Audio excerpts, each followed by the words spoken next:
The Pacific theater of World War II was a vast and complex battlefield, stretching from the islands of Hawaii to the shores of Southeast Asia. It was a war of distances, logistics, and attrition, where control of strategic islands determined the course of the conflict. Unlike the trench warfare of Europe, the Pacific was defined by naval engagements, island-hopping campaigns, and air power. The United States, facing off against the Japanese Empire, sought to establish forward bases from which it could launch bombing raids, cut supply lines, and prepare for an eventual invasion of the Japanese homeland. In this environment, the role of logistical and administrative commands became critical, and among them was MARBO, or the Marianas Bonins Command, which played a key role in maintaining operations in the Central Pacific.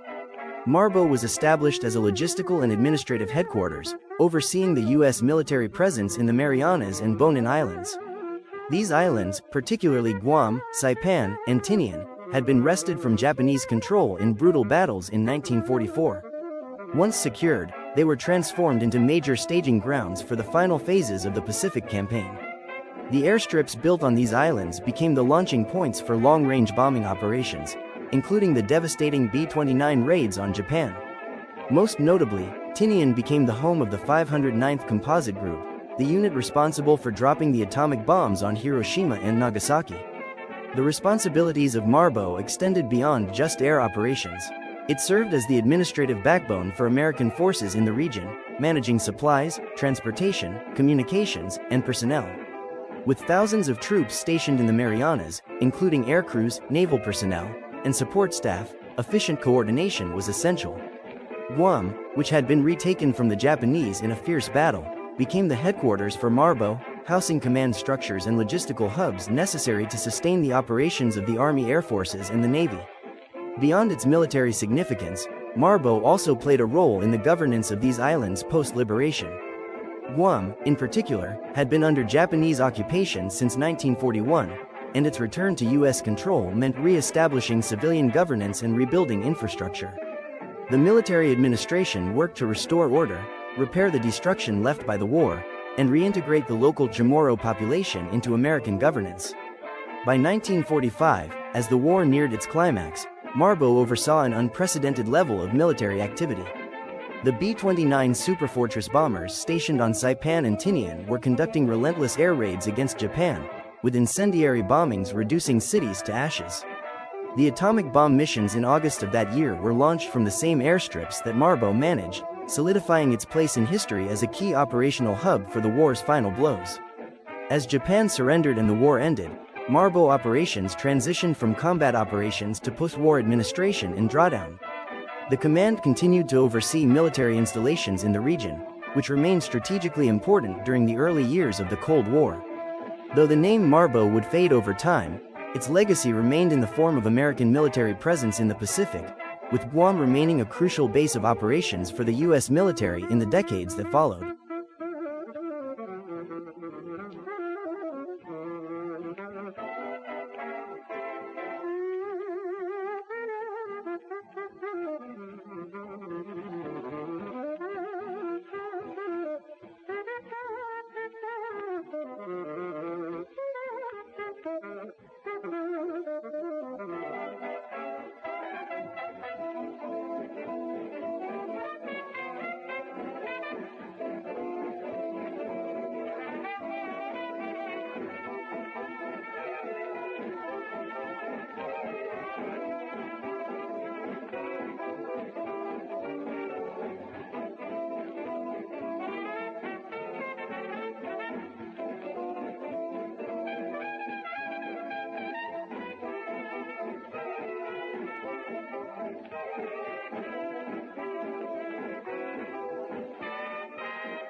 Much obliged you hopped on board for this snazzy trip through American life in the 1940s and 1950s, all captured through nifty vintage photographs.